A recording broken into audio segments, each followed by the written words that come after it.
100 साल की सास। अरे मम्मी जी, थोड़ा उम्र के हिसाब से काम किया करो। कहीं कुछ हो गया तो लोग बोलेंगे बहू ने बूढ़ी सास का ध्यान नहीं रखा। बहू, तुम भी थोड़ा कम और धीरे बोला करो। कहीं चिल्लाते हुए कभी कुछ हो गया तो वही लोग बोलेंगे 100 साल की सास भली चंगी बैठी है और बहू बेचारी चलती बनी। वैसे मम्मी जी, दादी बिल्कुल ठीक बोल रही हैं। हैं? क्या ठीक बोल रही है? वो जो कुछ भी बोले वो सास है, पर तुम क्यों बोल रही हो? बहू होकर सास से जुबान लड़ाओगी क्या? ऐसा बोलते हुए निर्मला को धसका उठ जाता है। कहा था ना, मत चिल्ला मत चिल्ला। तुझे बिना सास और बहू से जुबान लड़ाए बिना शांति नहीं मिलती। अरे माँ, दादी की बात सुन लिया करो, तुम्हारे भले के लिए बोलती है ना।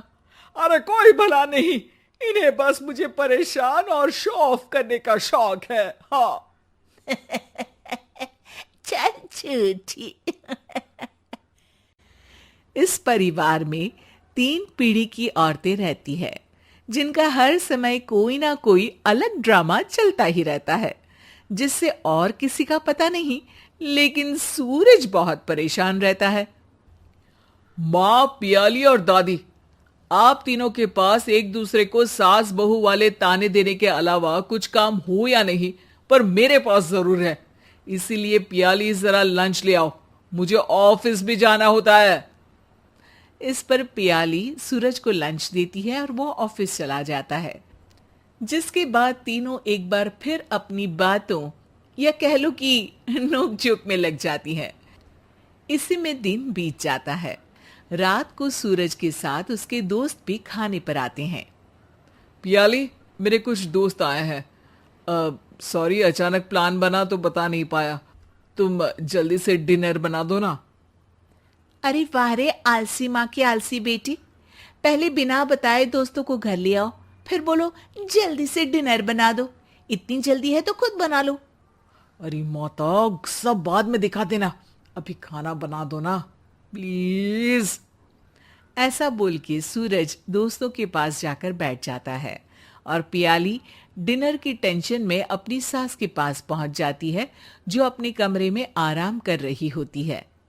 मम्मी, सूरज अचानक दोस्तों को घर ले आए हैं, क्या करूं अब?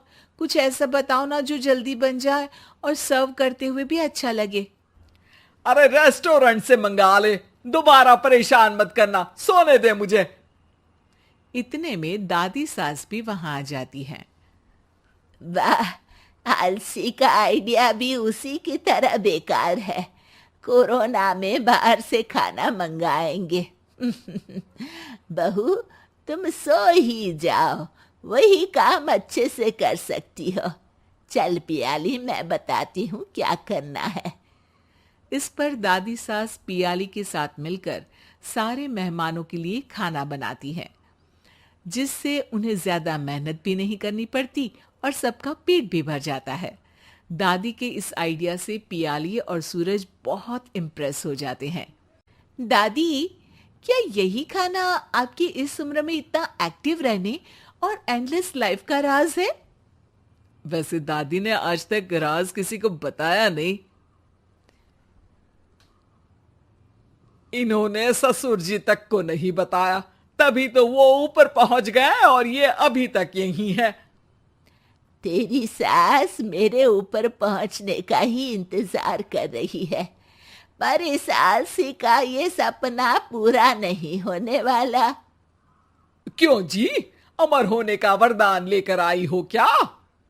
अमर का पता नहीं, पर लगता है तुझसे लंबा जरूर जी लूंगी। इससे पहले कि दोनों सास बहू में कोई बहस शुरू होती, पियाली बीच में बोल पड़ती है। ठीक है, आप दोनों लड़ क्यों रही हैं? हम तो चाहते हैं कि आप दोनों हमारे साथ हमेशा रहें। पियाली की बातों पर दोनों शांत हो जाते हैं और उनकी लाइफ पहले जैसे चलने लगती है, जहां दादी सुबह जल्दी उठकर कुछ न कुछ काम करते हुए पूरा दिन बिताती है, तो वहीं निर्मला और पियाली लेट उठने से लेकर धीरे धीरे आलस में काम करना और जब मर्जी सो जाने से अपना दिन बिताती हैं। एक दिन निर्मला की सहेली उनके घर आती है। अरे क्यों रे निर्मला, कैसे चल रही है जिंदगी? सब बढ़िया, बस ये बुढ़िया ऊपर जाए तो ज्यादा अच्छा होगा। अरे ऐसा क्यों बोलती हो? तुम्हें तो उनसे सीखना चाहिए, वो बहुत फुर्तीली हैं। मैं उन्हें रोज मॉर्निंग वॉक करते हुए देखती हूँ, और वहीं तुम और तुम्हारी बहू हैं जिन्होंने शायद सुबह का सूरज आज तक देखा ही नहीं होगा।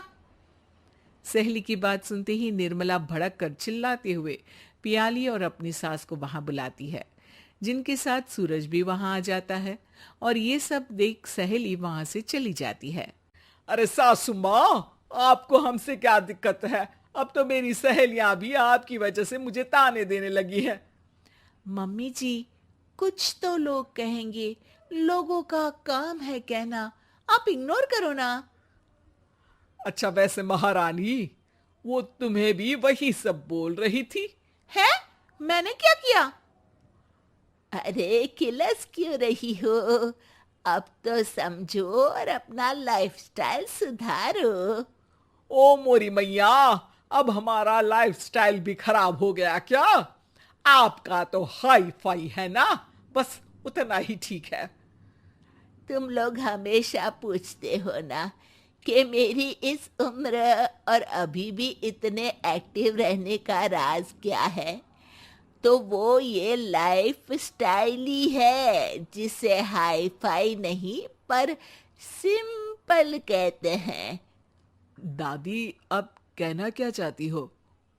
यही कि मैंने अपनी जिंदगी में बहुत किताबें पढ़ी हैं, जिनमें एक किताब से मुझे ये समझ में आया कि हम कितने गलत तरीके से जिंदगी जीते हैं। उसी के बाद मैंने एक अच्छे जीवन के लिए इकिगाई रूल अपनाया, जिसका मकसद तो सिर्फ अच्छा जीवन जीना था। इतना लंबा कैसे जी गई मुझे खुद अचंभा होता है। ओह, तो मतलब आप मुझे परेशान नहीं करती थी? वो तो आप करती हैं। वैसे ये इकिगाई क्या है? थोड़ी रिसर्च खुद भी कर लो आलसियों, सब मैं ही बता दूं क्या?